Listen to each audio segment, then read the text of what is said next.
So I know what you're probably wondering. Hey, James, how does it feel to be back in the car after a year, 2 years being sidelined because of COVID? How does it feel to be back in the car now that gas prices are brutal, debilitating, awful? The answer is, well, it feels great to be back in the car. It feels great to be sharing one-on-one conversations, one-on-more conversations with people who I think are interesting and I hope you think are interesting as well. But when it comes to just lighting money on fire for the sake of power, that brings me to my pal Brent Sopel. I've got a guy. You can have a guy. You can have that guy. Brent Sopel, former Chicago Blackhawk, NHL player, Stanley Cup winner. Brent Sopel, he is your guy who's going to help you switch to solar. Imagine locking in your power rates now, so you always know what that fixed cost is going to be month after month, year after year. That's the opportunity with solar, and nothing comes out of your pocket. It's free to get the consultation, and with the tax credits from federal and state, you could save up to 48%, which is significant, and that won't last forever. At some point, those credits are going to go away. I would jump on this now. I mean, it costs you nothing to investigate solar. Let my guy, Brent Sopel, be your guy. SopelSolar.com. Go green, switch to solar, and save yourself a stinkload of money in the process. It's car con carne. Let's eat in the car. It's car con carne. And now here's the star of our show, James Van Alstyne.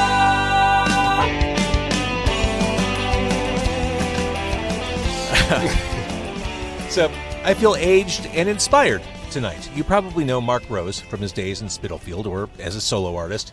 These days, he's empowering musicians to create new music and make respectable money doing it, while also giving consumers something truly special and awesome. Mark Rose, to my right, if you're watching on camera or watching on YouTube or Facebook. In the backseat, it is Kyle. He is the beard of Beard and Belly at 6157 North Broadway. Awesome restaurant right by Granville and Broadway. The Belly couldn't join us. We're just with... Who wins in a fight, Beard or Belly? I mean, I'm bigger, but he's larger. So, you know, I don't know. I mean, he's better with knives than I am. So he's the chef. I'm the pretty face. You're front of house. Yeah, a little bit. We got another guy too, Andrew, who's involved with the company as well. I got to ask you, since this is timely, I didn't even think about asking this. The Bear on Hulu. Have you watched it yet? No, but I can't wait for you to ask me a question about it. I really wanted to ask Kyle. Oh, okay. Because, I mean, everyone I know who's in the restaurant industry, who's done anything in the service industry, stresses out watching this show. Like, it's said to be super accurate. I haven't because of that. Like, I deal with it all day, so I'm, like, working up the courage to watch it. It sounds more intense than regular restaurant situations, but, you know, it's one of those where you get home and do you want to watch about what you've been doing all day. It's interesting. And related, and for context for the listeners and viewers, Kyle and I worked at a hot dog place together in high school. So the Bear is gonna I don't know, it's gonna make some nostalgic feelings happen, I think, when we watch it. What was the hot dog place you worked at? It was out in the suburbs at Yorktown Mall. It was Chicago Hot Dog. That's one of my favorite jobs. That's fantastic. It's a great place, yeah. So, and you just said it, Mark, you guys have known each other for forever. That's right. Yeah. This is a lesson. Stay in touch with the people who you were friends with in high school. No one knows you better. No one knows your failings, your successes, like the people who you came up with. Well, that's the damn truth. And Kyle and I, not only we worked at a hot dog place together in high school, but that inspired us to have our own Bratfest at the end of, like, the last day of finals each year from sophomore, junior, and senior year, where we invited everyone from the school to come to my parents' backyard. We had live bands on, the backyard patio, and we had like a tent set up for James Bond N64 tournaments. We had water balloon stuff going, and brought Grillmaster Kyle back there was serving up bratwurst for $1. So, it was a donation technically. We did not have a license. So it was a donation, and Bratfest, it was a thing, and we want to bring it back. You know how there are some people in high school, you just know what they're going to be doing for the rest of their lives. So if I'm hearing you correctly, there was live music, live bands performing, there was food being served. Who'd have thought you'd be who you guys are at this stage of the game? Yeah, that's funny. I hadn't really put that whole thing together, but yeah, you're right. We got Kyle doing Beard and Belly, and actually in 2001, Spitalfield did perform at Bratfest in my parents' backyard. So there you go. There it is. All right, Kyle brought food. It smells amazing, and Yeah. far be it for us to ignore hot, delicious food. Again, Beard and Belly is at 6157 North Broadway. Kyle has been kind enough, hospitable enough. Actually, he's working. Like, this dude's been like running deliveries. He's been working all the front of house stuff. So we're lucky to have him in the back seat right now. Oh yeah, he could hop out and hop on that scooter any moment. It's true. All right, so Kyle, Mark and I were talking about this earlier, and we were talking about, well, do we order off the menu? And my thought was, like, no one knows the menu better than you do, so you tell us what we should eat. So I got a couple things here. We're going to start you off with our spicy pickled eggs, which is our take on deviled eggs without all the work. They're a pickle. They have a little bit of our house-made remoulade, and then bacon and salt, pepper, and a little bit of our herb mixture. Then moving on to the next thing is our poutine, which is one of the things we're known for. It's a short rib poutine. So French fries, short rib, cheese curds, gravy, and then we put a cheese sauce on top of that. It's very thick, very rich. I put one of our burgers in there, so like our classic burger. It's the half pint. It's our everyday burger. It's great. We use a house blend of meat, and it's fantastic. And then I have our Reuben, which we smoke in house, and put all that together. So there's a good assortment of food. And then after that, we have our pie, which comes from Honey Pie, which is right next door. We teamed up with them.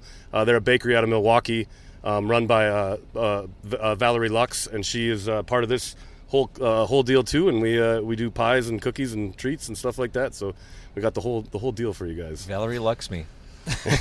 and James, I'll tell you what I had them do was cut the pint burger and the Reuben in half so that you can have, you can sample them both, because I really want you to try both. Now, Kyle, to me, the Reuben is number one in sandwich power rankings. I think it's the perfect sandwich. Oh, I mean, it is. And like ours, we step it up. So it's a pastrami Reuben. So, because, pastrami's like, it's better than corned beef, that's for sure. And then we do our spicy remoulade on there as well.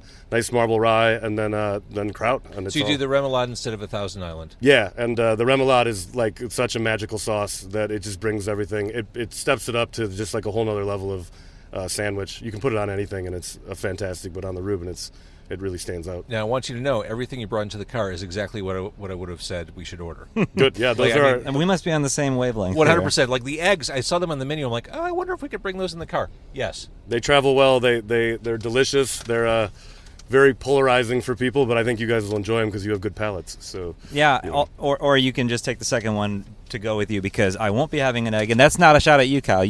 I just don't do the egg thing, so there's that. Well, we can talk about that if you want. Everybody has their faults. All right, let's start eating. So, All Kyle, right, are you eating with us, or are you just going to watch I'm not us eating. eat? I'm just going to watch you eat because that's I get off on that. Kyle likes to watch. I'll shove that forward. I brought some fancy silverware.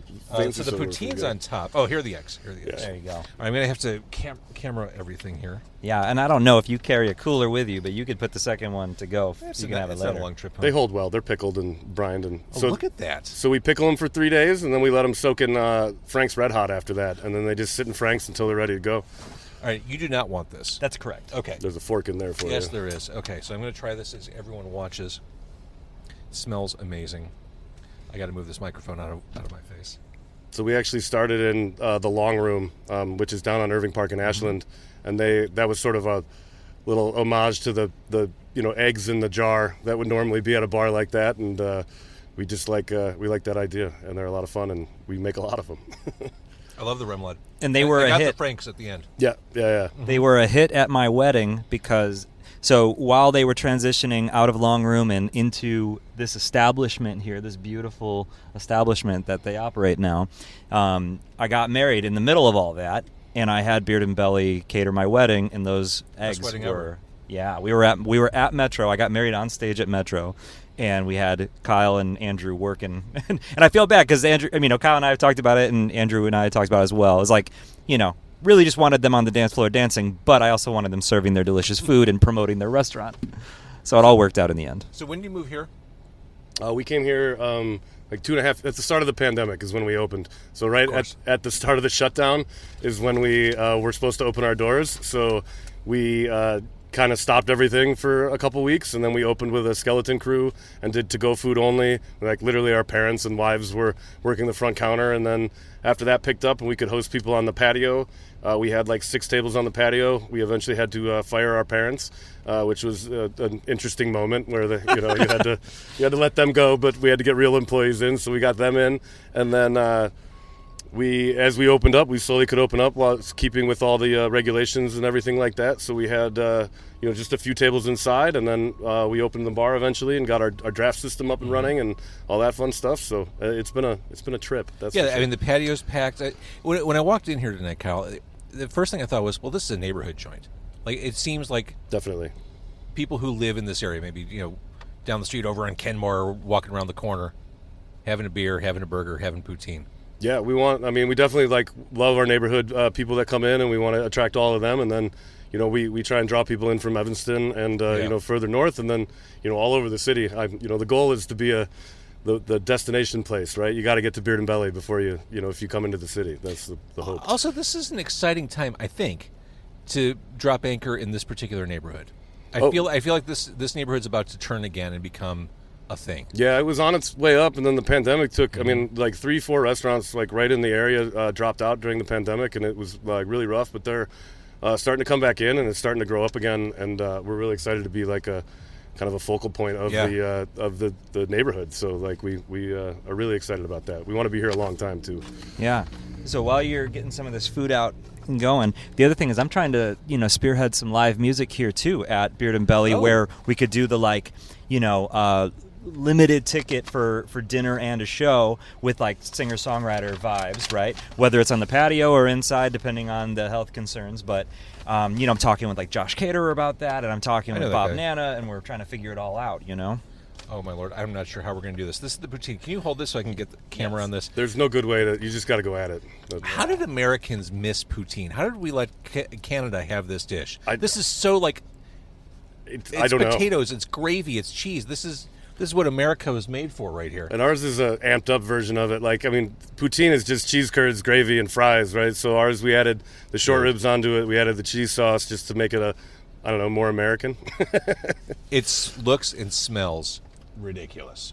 All right, so Mark, we're not standing on ceremony here, are we? No, let's just go. No, jump in. Go for it. Short ribs, cheese sauce. Everything's made in-house. Fries are hand-cut. We don't make anything. We try not to use anything pre-made. So the only thing we don't make is the bread that we use, and we don't make the ketchup because nobody likes house-made ketchup, is what we've discovered. That's really good. The gravy has a sweetness to it, which goes really well with the cheese, and the cheese could be part of it. It takes us 3 days to make the gravy, so we just cook down beef bones and a stock, and we just reduce that and keep reducing it until it's where we like it. Oh, I love this. Yeah, it's one of our most popular items. And when we first opened, we didn't want to do fries because it was all carry-out. And we were really worried that the fries were going to be steamed and they weren't going to be good. And we got so many emails and Facebook messages and Instagram messages about the poutine that we had to bring it back, and we brought it in, and it's number one fry selling. And you have to share this. You have to order this and share this. Yeah, absolutely. We do a smaller version too. So you guys got the big version, which is enough for a meal. The smaller one is a little more, but everything's big here. We don't do small things. It's not our style. I'm not a small guy. The Belly's not a small guy. So we make sure that everybody leaves full and happy. They're trusted. You just look at them and you trust them. This is going to be one of those podcast episodes that I leave and have the windows down, the air conditioning cranked, because all I want to do is go to sleep. That's right. Radio up. But best to take a nap. We do brunch too on Saturdays and Sundays. That's the perfect, eat something and then take a nap. We do all our meats are in house. So the pastrami's done in house. Our sausages are done in house. So the biscuits and gravy in the morning is the biscuits are done by those are great. Oh, they're amazing. Biscuits are done by the bakery next door, and then we do the sausages made in house by our Matt the butcher, and then we do the gravy in house and everything. So you get everything's fantastic. Kyle, I'm pretty sure by the time we're done with this, we're going to be best friends. I hope so. Kyle, you can't win people over with food. You can't. What do I got going for me? Have y'all thought about putting in some cots where you could be come here and eat and then take a nap? We've toyed around the idea of it. That would be just go into the basement. It's nice and cool down there. Yeah, I mean, there's a big wave of mental health awareness and stuff, and I feel like naps are a big part of mental health awareness. Self-care, bro. It's self-care, yeah. Eat a poutine, go take a nap. Maybe we'll rent one of the apartments one day, and we'll be able to just rent the rooms out for people that have eaten at Beard and Belly. Hey, if nothing else, they could be like stabbing cabins. I'm thinking about anyone who's wouldn't be watching, the video feed here that is watching me struggle to feed myself, and it's because I am left-handed. I don't know. Oh no! No, but this is going fine. I'm doing okay. Also, I'm doing the heavy lifting with the correct hand. So. Dude, I'm the host. I'm heavy lifting here. Okay, you're right. I'm going to stop here. Yeah. Move on. So if you want to switch hands and keep going, just because I'm afraid I won't be able to eat the Reuben and the burger. No, if you eat all of that, you won't. We must move on. That's a meal for sure. You got to try the Reuben and the burger. All right, you want to put that in the dash? See how delicate a balance this whole thing is. This is definitely lighter than the poutine. Yeah, this is heavy. This thing is. It was like pulling a dwarf star out of that paper bag. All right, let's see how this goes. I mean, if it doesn't weigh like at least a pound or two, you got that's something going on. okay. But note when we move that the top is kind of resting. Okay, this is definitely the Reuben because I see the. No, that's the remoulade. burger. That's the burger. Okay. The remoulade is just for the chips. Got it. Okay, so let's look at the burger. I'm so glad you cut it in half. Yeah. Look at that. American cheese? No, we use butter case is our cheese. So I don't know what butter case is. It's like a cross between cheddar and American, so it has more flavor than American, but it melts better than cheddar does. That's it. American cheese is the melty cheese, and people tend to get snooty about American cheese. But when it comes to burgers, you want it to become one with the meat. we wanted all we wanted the best version of a burger that we could come up with. So it's very simple. It's a potato bun. It's our awesome sauce, which is basically a Dijonaise with sun-dried tomato puree in it to give you all those flavors, because we tried mixing all three of them, the ketchup, mayo, and mustard together, and it was kind of gross. So we changed that. Then we do our blend that we get, and our blend is sirloin, navel, and chuck. And so that's done for us by a company. And they blend it up, and it's just really nice. It adds the qualities that we were looking for in the burger. We tried several kinds of meat before we settled on that. And then the butter case is just a great melty cheese. It's got a lot of great flavor to it. Thinly sliced pickles, which is another thing we don't do in-house because Vienna beef kind of has that down. So we use Vienna pickles and never heard of them. And that's it. Yeah. And you got to do pickles on a burger like this. It's the contrast with the crunch and the coldness. It really is a nice. We tried different levels of thicknesses and things like that, and we decided to do the thin sliced pickles on there just because it works the best, I think. And we do lots of other burgers. This is our the simplest of the burgers we do. We have a Boomers and Swiss, which is fantastic. We do the Belly's got a burger. Beard has a burger as well. We do a burger of the month every month. Next month is the America burger, which is going to be patty, cheddar cheese, deep fried pickles. Everything's covered in ranch. America. Yeah. My concern with this burger is it eats really fast.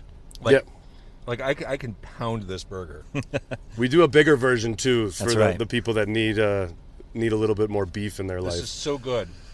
Yeah, and I love that you're saying the America burger with the ranch thing, because so funny. Like when you travel overseas, the Cooler Ranch chips are called Cooler American, which I find to be hilarious.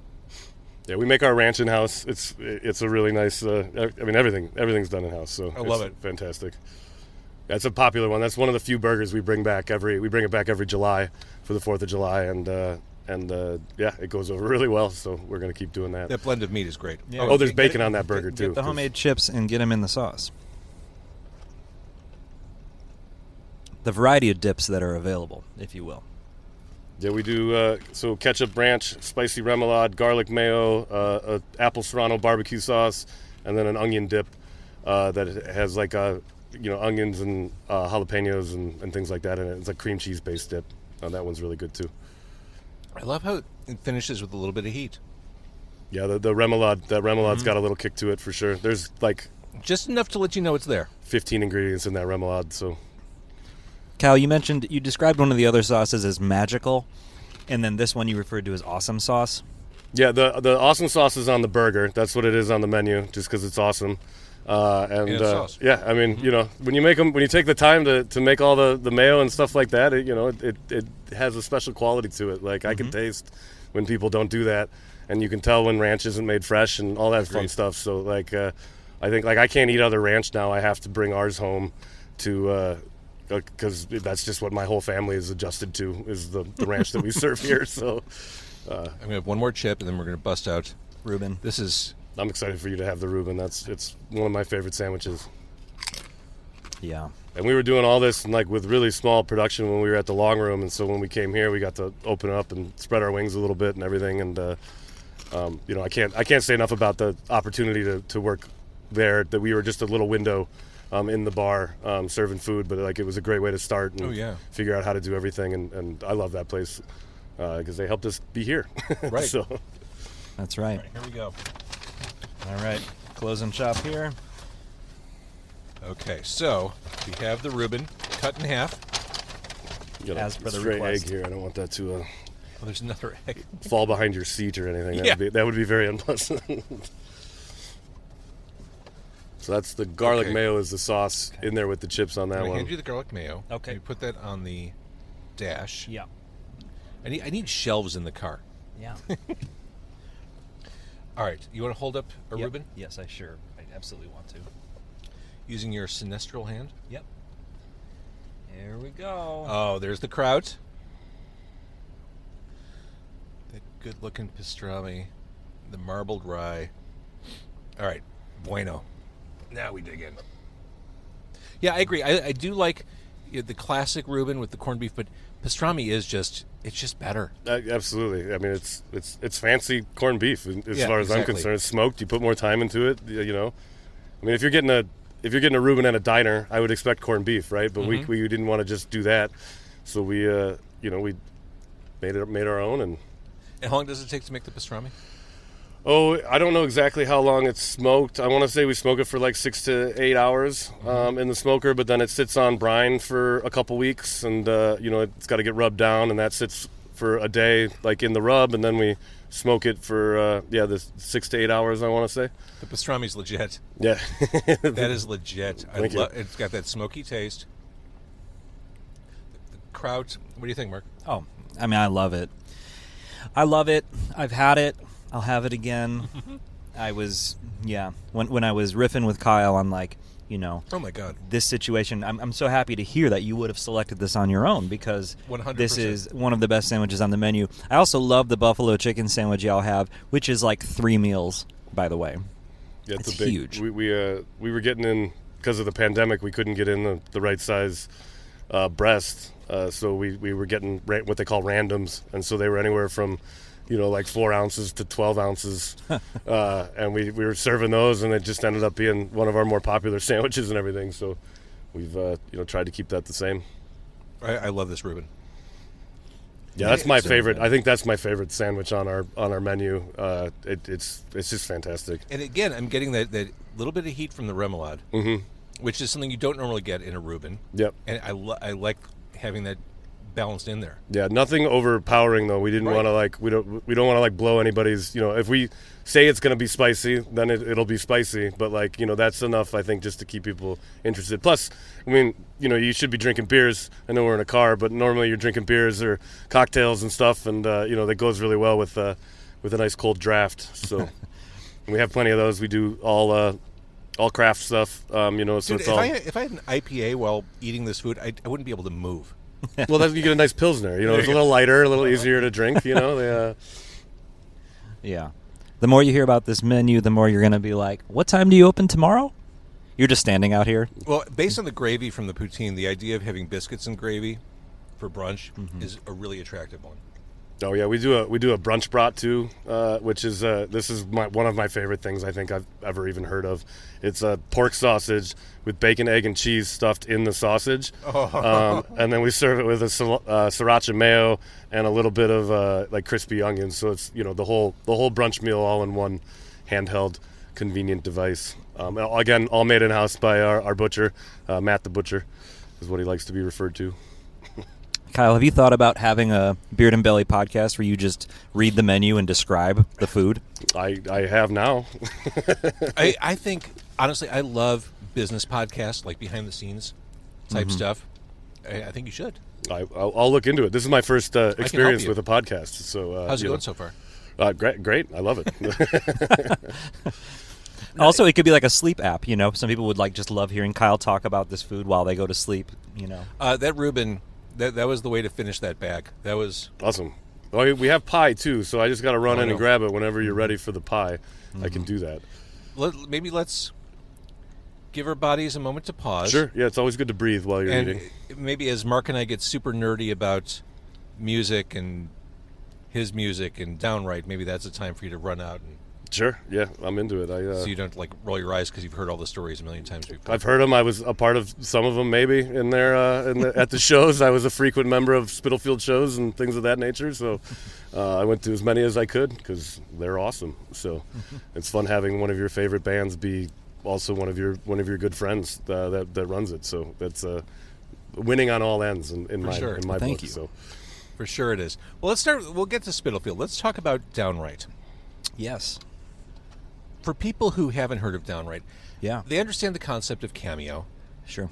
Downwrite preceded Cameo by Yeah. a few years. Yeah. Explain what Downwrite is. Yeah. Downwrite is a platform where artists, specifically in this case songwriters, make themselves available for creative commissions where you, as a fan, as a commissioner, as somebody who wants to support that artist, you can directly inspire them to create new original music. You can provide the backing story, you can select the production level, anything from, a single instrument, single vocal, home bedroom recording all the way up to a studio production, depending on what you need this music for. And the needs for the music can be anything from a big fan of that artist having a life moment or just because, and something to It's their like a personal wedding playlist. or Yeah. a bar mitzvah. Yeah, right. Having if you're a big fan of our co-founder Bob Nanna, so Bob is Braid and Hey Mercedes and all these things. If you love Braid and you love Bob and you want Bob to write a song that's literally going to be the first dance at your wedding, you can do that on Downwrite.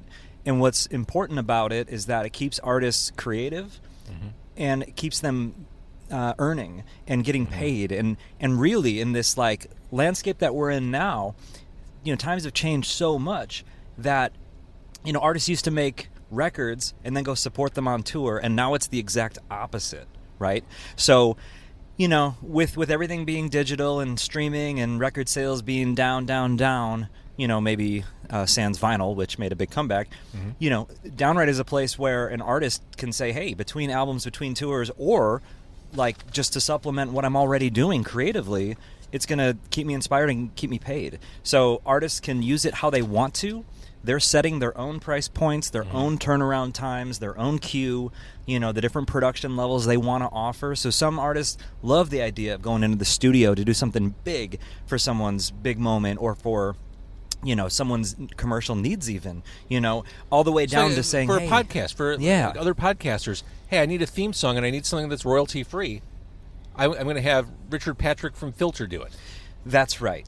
And the way we see it, we're setting up artists for success because they're creating catalog that then they can do things with. They might write a song for somebody, who just gives them a good idea or a good story, and they end up writing a song they love that say, hey, I'm going to go re-record this with my project and actually put it out.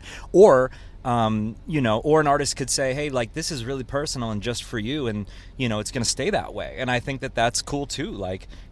So artists can use the platform how they see fit. And you mentioned podcast hosts. I'm also thinking independent filmmakers. Oh, yeah, absolutely. And folks For who soundtracks? bring back original songs on soundtracks, Yes. right? What a great idea. Yeah. And Chicago has so many independent, the world has so many independent filmmakers. I'm just thinking in terms of our own backyard here. But Yeah. Right, so we're doing our best as we grow here because you mentioned we predated, Cameo. Yeah, Bob and I started the company.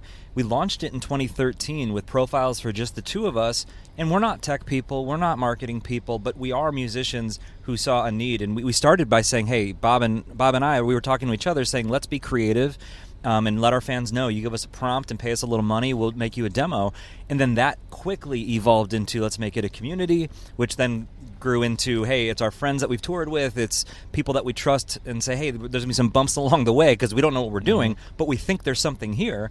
And then that grew into a scalable platform where there's other genres represented. Yes. There's different walks of life, here, different career arcs here. You've got platinum songwriters and you've got complete up-and-comers. But the one thing everybody has in common is they know the power of music.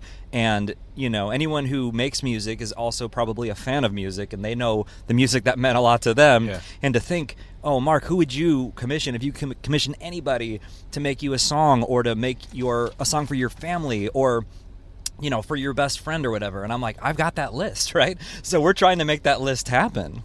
I think that's so. And before I talk about the business, I just kind of want to go deeper into what this is. I mean, anyone can ask someone like Art Alexakis, the voice, the songwriter, principal songwriter of Everclear, to record a song. In fact, there's a song on your website, on the Downwrite website, that Art did, which was a deeply personal song he recorded for someone. Yeah. It kind of stopped me in my tracks. I'm like, oh my! And that to me really underscored what this platform can do. Because his voice is so recognizable. Yeah. And right. he's basically like you're inviting him into your world, and he's playing along. He's part of it. It's wild. And it's been nothing short of amazing to see artists at different levels, kind of step up to say like, I'm up for this challenge, and I'm not, it's almost like they're opening themselves up for the most personal interaction they could probably possibly have with somebody, right? It is. So you think about the whole world of like the VIP experience, the people who want to pay extra to get in early and see the sound check or get a one-on-one convo or a photo, all those things. Like, to tell those folks, hey, by the way, you can commission something from me that will start as something for you. Like, I think that's incredible. How cool would it be to have somebody make music for you, and then it ends up on an album, and you can, when it pops up on, I don't know, the radio or whatever, you're like, that song was written for me. Like, right. And there's nothing cooler than that. It's like being a fan of music. Like, that's awesome. Well, the Beard and Belly podcast. I mean, Beard and Belly could have a theme song. You don't even need a podcast. You could say, "Hey, Nathan Graham, I want you to do some cool acoustic guitar thing." Yeah. That speaks to Beard and Belly. Which, by the way, would be awesome. Yeah, It that would would be be. super It'd be awesome. I think we're coming up with something as we talk here.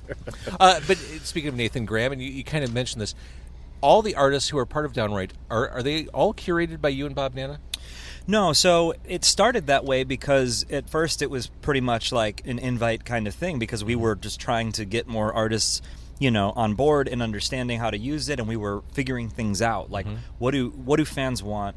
What do artists want? And there were a lot of bumps and bruises along the way. But eventually we shifted into it's an open source platform because we don't want to be the curators to tell people what's good or not or who should be or shouldn't be able to record anything. We're more so saying, hey, as long as you are who you say you are, and we, have some, legalities about that to make sure that, the ghost of John Lennon doesn't have an account charging people $500,000 for a 10-second, spoken word. But, we're at a spot now where it's like, hey, whoever you are, wherever you're at in your career, like, make an account. Like, there's no cost to be here, and you're setting your own rules for how you want to use it. So we've got terms of service in place. We spent, time, effort, and money with an entertainment lawyer to say, let's make sure artists here are able to really dictate what's going on. Like, they're always going to be co-owners of the material. They're always going to get paid on the front end to create it. Let's open the door for the back end for potential for royalties if a song is going to be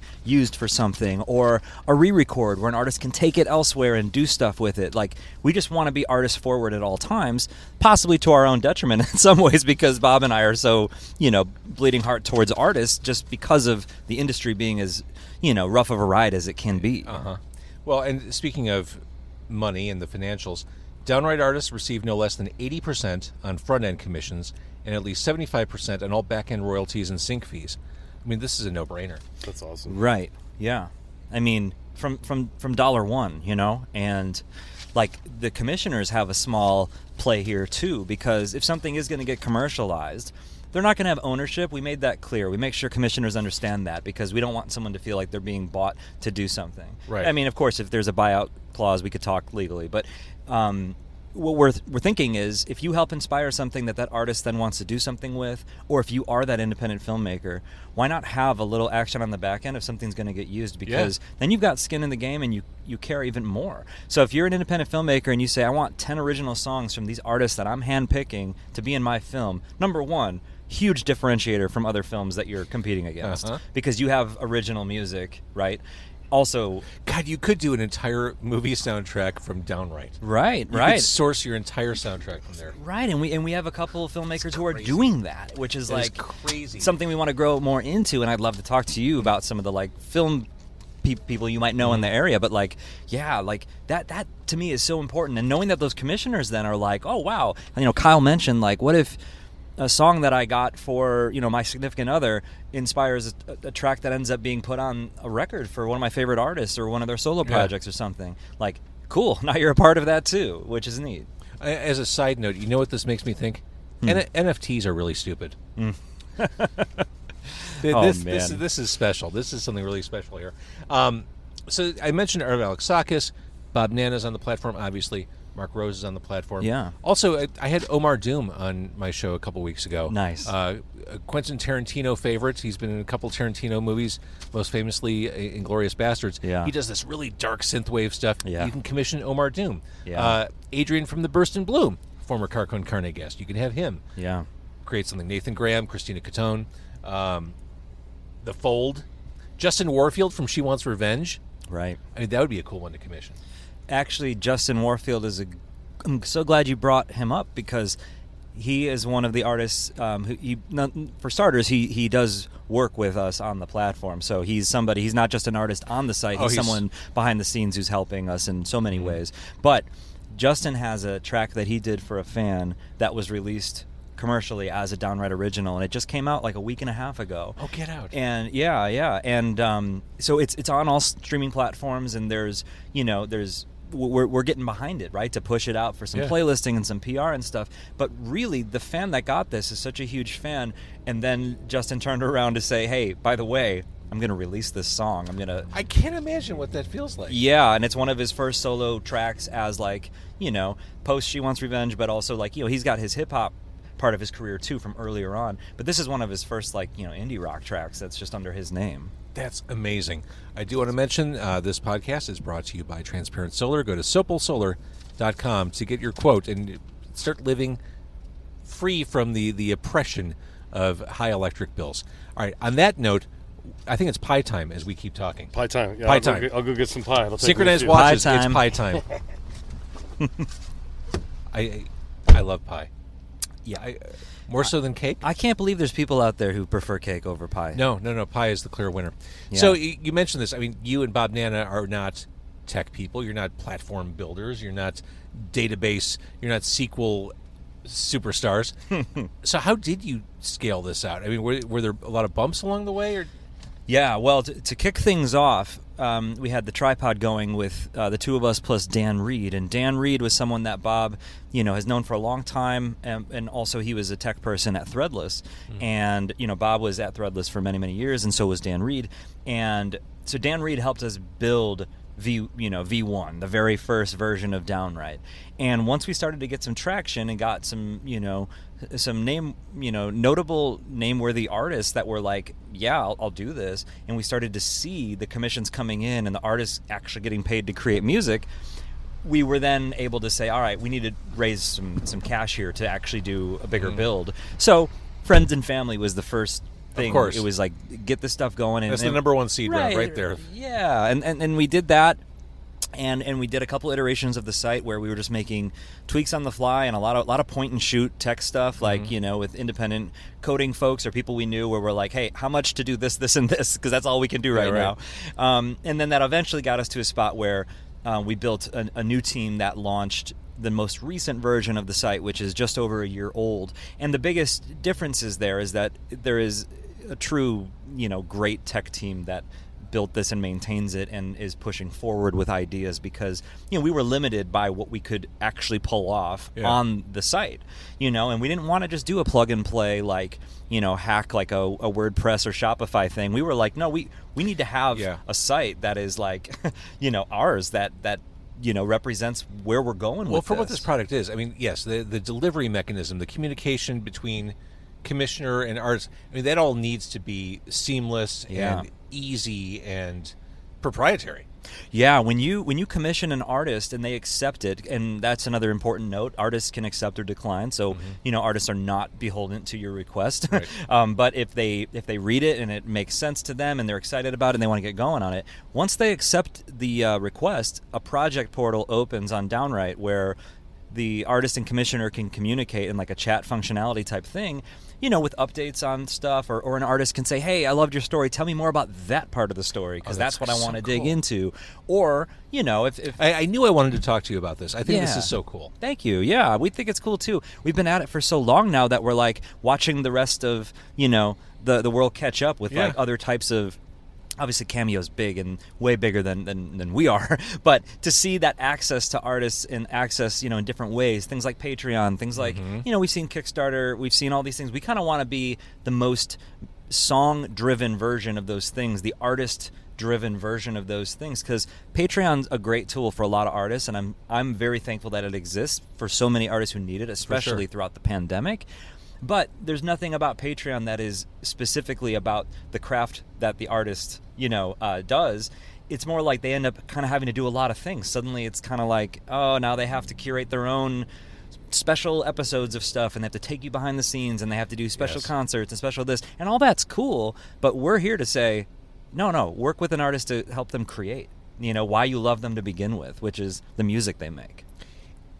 From a cynical perspective, when I first heard about Downwrite, my first thought was, isn't writing a song hard? Like, how is it possible for all these artists to turn songs around on a dime? It seems like, from artists I've talked to through the years, it takes a lot longer to put something together, to get a riff going, to find that sequence of chords and notes. What am I missing? Yeah, well, I'd say that you're not wrong. So, for starters, artists... they're all different, right? Which is why we let them set their own turnaround times. And once they kind of get their feet wet and do a commission or two, they might understand their own process a little differently, because it's very different to like paint with someone else's paints versus what you're doing for your own project already, right? So sometimes perfection is the enemy of good, because I agree with that. Because if you take an artist and say, hey, you're going in this room, you're dedicating this time, you've got your instruments, you've got a story, you might come up with something incredible that takes you a few hours that's really special, whereas that same project could have taken weeks and years to get an artist to say, I'm going to put this out now, right? So I do believe that, the ease of writing songs, the people that have been writing songs forever, it really depends how tight to their vest they hold certain things about their process, because a lot of artists are finding, at least through Downwrite that I've talked to them about it, that once they take on a request, they might feel a little overwhelmed at first, and then as they like finish it and hit the delivery button, they're like, I can't wait for them to hear it. That's cool. And like, I kind of want to play that song next time I'm on stage, which is cool. Right, and you said it. I mean, an artist can accept or reject an right. idea. So, I mean, as they're going through that process of acceptance and they're reading the details and the minutia about why this request is being made, that can light a spark. I mean, that's... Yeah. Sometimes as a songwriter, you don't have that spark when you sit down. But if you if that torch is already lit, I'm using lots of fire metaphors, it certainly must help. It does help, and I'd say that, thinking about, my own experiences, it's like, think about like the pile that I have. I think about the pile of like unfinished ideas that I have, and sometimes these requests come in and I'm like, that idea that I've had that I've been sitting on for so long, I'm going to make into this song. And then that is so cool, because then I'm kind of like multitasking, being like, I'm bringing something in my brain that maybe never would have gotten out there to life through somebody else's story, and now I'm finishing this song. And again, like I mentioned earlier, an artist can take pieces of this stuff and apply it to other things they're doing. So you might write a great hook in a very personal song and say, hey, that personal stuff's for you, but I love this hook, and I'm going to put this in my next song. That makes perfect sense. All right, so we have pie. You do have pie. Woo. All right, so tell us what we're going to eat here, Kyle. I got to be honest, I love the Reuben, I love the burger, I love the poutine, love the eggs. I'm really excited about the pie. Oh, you should be excited about the pies. So we teamed up with Honey Pie. They're a bakery out of Milwaukee. The owner is Val Lux, and she makes the best pie in the country, maybe the world. It's fantastic. I love it. I have very little to do with it, which is fantastic also. So it is done. So we have 2 cream pies for you today. We do cream pies, we do fruit pies, we do savory pies, we do brownies and cookies and everything. And everything is just made from scratch, and we do it where we can, and it's fantastic. So I have a coconut cream pie for you, and then a black bottom banana, which is chocolate on the bottom, banana cream on top, and then nice amount of fresh whipped cream and all that fun stuff. So I love cream pie. I mean, coconut and banana. Those are. That's it. They're some of our more popular flavors for sure, and we rotate all our pies, so it changes every week. You can special order pies on our website. So if we have a big event coming up, we're getting a bunch for the 4th of July, so we're doing a bunch of apple pies and chocolate cream pies and things like that. So you just can go on to honeypiechicago.com and order them there, or you can just walk into our shop and pick them up too. So I love this little health food corner of Edgewater. This is great. Oh yeah, no, we're definitely the healthy. There's a smoothie place down the road. There you go. There you go. No, I have to mention the pistachio pie though, because it is so good. That's good too. The pistachio cream pie is fantastic, and it is there are tons of pistachios go into it, like real pistachios, so it's not neon green. Yeah. When you get it, it's like the color that it should be. And yeah, it's fantastic. Like I said, everything is done in-house, and our bakers are fantastic that rock it all out. Okay, so I'll hand that over. I got some fresh forks for you too. Oh, good. Oh, fresh forks. Unless you want poutine pie, which I don't think is. I do it, but it already smells so good. This is insane, Kyle. We can't eat all this. Well, you have to take some home. I'm gonna grab the camera real quick, Mark. Yep. All right, let's do the great reveal. I mean, you can smell how. Oh my lord! Yeah, each pie I think weighs close to like 7 pounds or something like that. So like we don't skimp on anything ever. Thank you, sir. Just not our way. All right, so you had mentioned coconut as your jam, so why don't you start with the coconut? Coconut is my jam. Yeah, and I'll just sit back. You got to get some of the graham crust on the bottom too. So Yeah, I got mostly cream on that. Here we go. yeah, we do a healthy amount of whipped cream. You got it. There you go. That's a great bite. Mm-hmm.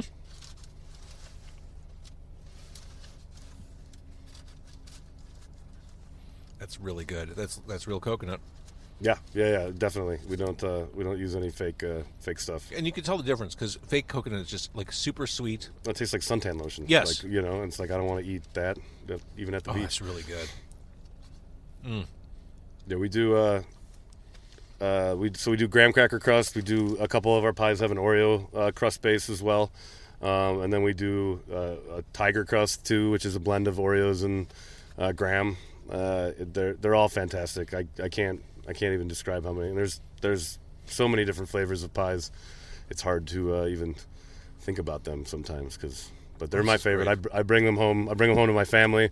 My kids love them. They request pie and stuff, and get disappointed if I don't bring it home. So, I eat our food, and I eat the pie. I eat it every week. I eat it every day, which isn't probably. Kyle, how crazy does it get around Thanksgiving with the pie orders that y'all are doing? It gets nuts. We keep trying to push, and again, we've only been open kind of during the pandemic, so we haven't even really truly seen what we'll be capable of. But I think last year we did somewhere in the 600 to 800 range of pies on Thanksgiving, and we'd love to break 1,000. Which would just be fantastic. The bakers call it the pieocalypse, because it is just an influx of pies, and obviously we have pumpkin and apple and do all those, and we just ship. We spend all day just sending pies out before Thanksgiving.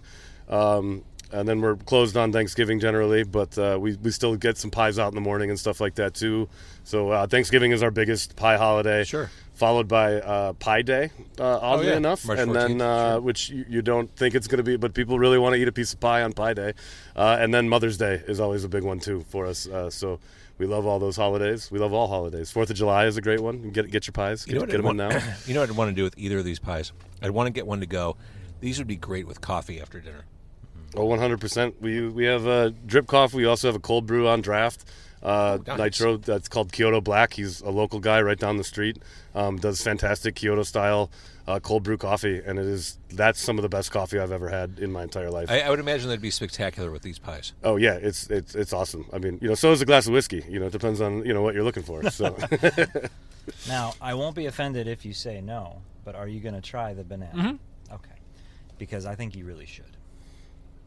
yeah, you got to get all the way down too, Have some because coconut. it's got that I'm chocolate on the bottom too.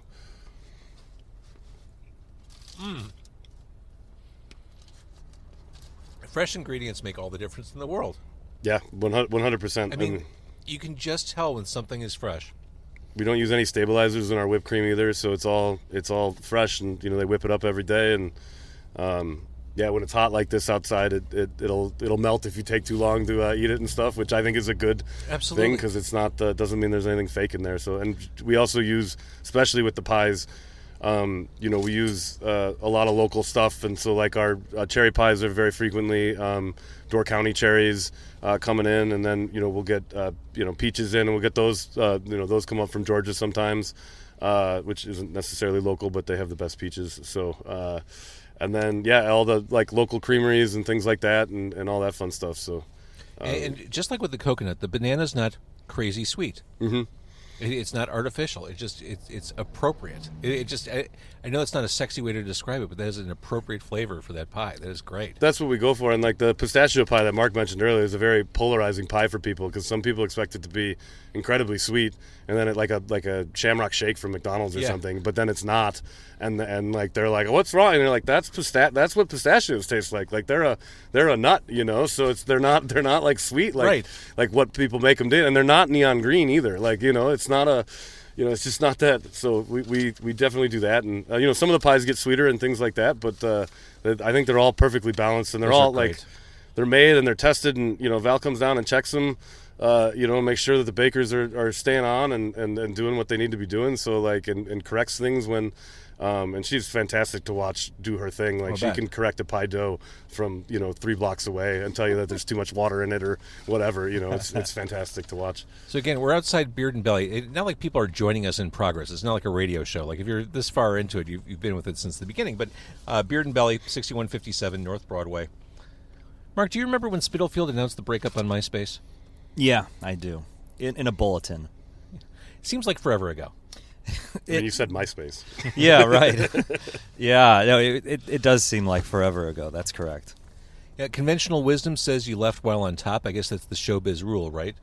Well, on top is a relative, way to look at it, I suppose. But yeah, musically speaking. Yeah. Thank you. Yeah. No, we felt like we were actually really hitting stride when we called it. So I mean, yeah, I like that observation. Thank you. I mean, if you're going to go out when people are like, "Holy shit, they're at the peak of their form." Yeah. Better it didn't didn't feel good, though. I'll tell you that much. It did not feel good to walk away from it. But those were the at that time, that was the decision that we felt like we had to make, and we made it. So yeah, it was rough. And all the albums are on vinyl now? The 3 Victory albums are on vinyl. The first full length that was on the local label, Sinister and Walking Cold, that's not on vinyl. And then the EP that came between those things is also not. But the 3 full lengths that most people would be familiar with are, yes, they're available. The Remember Right Now has been out of print for a while, but it's out there. You can find it. So between Walt Disney World and Victory Records, which is the friendliest place on earth? What was the question? Remember Right Now came out 19 years ago. Oh my God. Which, again, seems crazy. What do you remember about that time? Yeah. I remember that we were essentially deciding whether or not we were prepared to like hit pause on everything else in our lives to get into a 15-passenger van and peace out for a while. And it was exciting is what it was, because we were a band that we had been a band for a number of years. We started when JD the drummer and I we were sophomores in high school, and we knew we wanted to make music, but even when we were graduating high school and going into college, he was going to UIC, I was going to Columbia, I was going for music composition. It was like, what can we do to get out of here and to like actually make music a thing? So when there became some interest. So you were driven. Back then. Yeah, and we were just, I mean, over the moon excited that there were labels showing interest in us. And of course, you mentioned Victory, but they're in our backyard. But that didn't seem like an obvious choice to us because we didn't think that any label of that size or whatever would take interest in us. So we were very excited. And what I remember most about it was just that we were practicing all the time. We were booking our own shows as best we could for over school breaks or whatever. We were booking our own little mini Midwest tours. We were trading shows with other bands. We were building a fan base to a point where there were people coming to our shows that weren't our friends, and that was a big deal. So I get it. Yeah. So Better Than Knowing Where You Are. I think Curtain Call's my favorite song on that album, and I think it's kind of a dark horse choice on that one. Yeah, right, and also not knowing it was going to be the final record kind of seems fitting, right? How do you love somebody more? I feel useless. I feel tired. Yeah, I feel aged and uninspired. I already referenced the song earlier. Your solo career, the post-Spitalfield years, is this a more vulnerable, transparent Mark Rose? To a certain extent. I think the first thing I did was move dramatically away from what I had been doing in the band because not away from the songwriting part of it, but away from the rock, indie, emo, punk stuff because, Spitalfield was literally a band for, just short of a decade. Mm-hmm. So rather than just starting another band and picking up where we left off, I was like, I'm just going to figure it out and do my own thing for a little bit. And I kind of started writing songs, which then accidentally kind of turned into my first EP, and it was very different. And I think that, people who grew up with the band, went two different ways on it because some people just really wanted more of what the band was doing, and other people were also growing up with me and wanted something else that was a little different. So I think it's more vulnerable because there's less input from other people. So it's like I'm pouring more of myself in that way.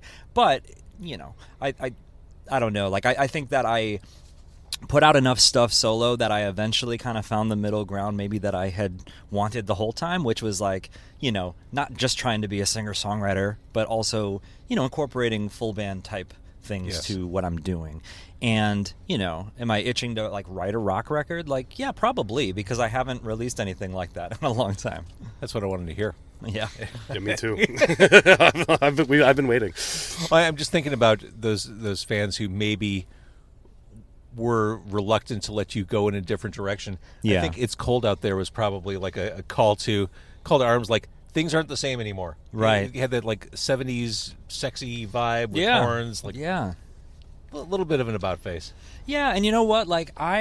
Even now, I have always found that my music taste is pretty eclectic, and I think everyone's is, but we don't allow people to show that off. That's right. And I just kind of ran with it, being I can have a rhythm section that is hired guns who are going to do kind of what I am envisioning, and it's not really, the collaboration part of it is jamming with them, but it's not the same as writing with a band. And sure. and I think there's pros and cons that come with that. I absolutely miss the collaborative nature of being in a band and having, other people to be accountable to, or vice versa. But I also kind of loved for a while just being well, I'm bringing in a horn section, I'm bringing in this, I'm bringing in that. And, those kind of things, those experiences I wouldn't trade for anything because, I mentioned when I was at Columbia, I was there for music composition. I still love the idea of writing music, not just for myself, but for other people and for, film scores and for, all sorts of things. So it was definitely fun for me to do that. But reality sets in, too, because it's me against the world. And if I don't put myself out there, then no one's knocking on my door to drag me out, right? So in theory, if someone wants to speed up the process of you recording a rock song, they should go to Downwrite, Downwrite, yeah, and say, "Hey, Mark Rose, I'm having a quinceanera, and I want a rock song for it." Yeah.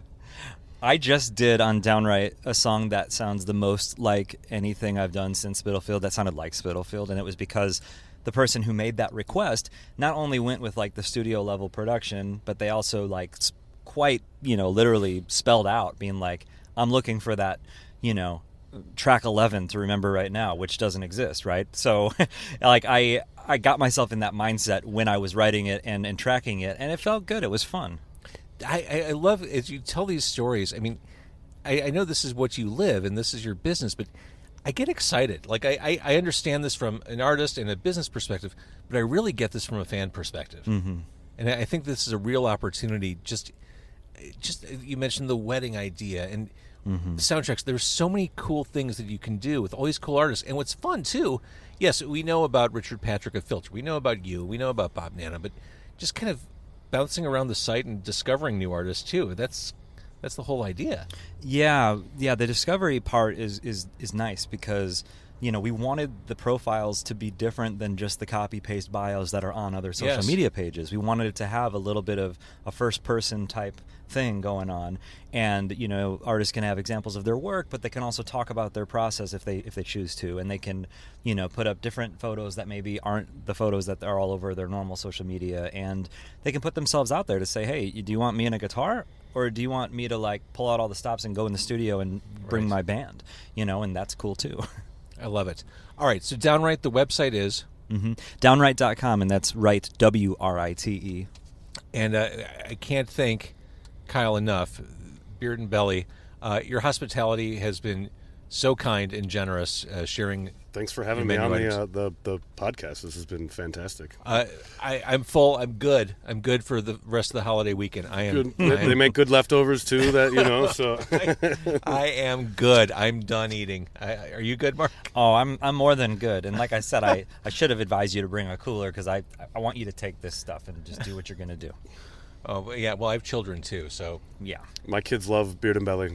The mac and cheese we do, they request it all the time, and mac and cheese with bacon and peas, and peas. Oh yeah, they love that's how, and they eat their vegetables that way too. So they eat burgers too from here, and anything they love Beard and Belly, which is great. I'm saying this respectfully. This is hangover food. Oh, 100%. Yeah. No, we're not drinkers, so we make our food for the things that we like doing, which is eating and drinking and having a good time, and and then that results in you need to eat something in the morning, so we're here for you for brunch and everything else like that too. So definitely hang out. That's a compliment. Oh yeah, I take it as a compliment. And I got to figure out what stuff from the menu my 10-month-old son can eat. And at this point, it's pretty much anything that you cut up real small. But we'll see. We'll see what French we can fries. do. They always maybe the potato bun that the burger comes on, like tear that up into little pieces. We have all three of us have kids too. The owners that are here the most, and so we're well versed in the stuffing noodles into people's faces and stuff like that to get them to eat. So, all right, guys, this was super fun. This is people ask me all the time who want to get into podcasting, how long should a podcast be? And I always say, well, it should be as long as it's interesting. And as a result, I think without even trying, most of my podcast episodes clock in at like 25 or 30 minutes. Yeah, we're over an hour. Wow.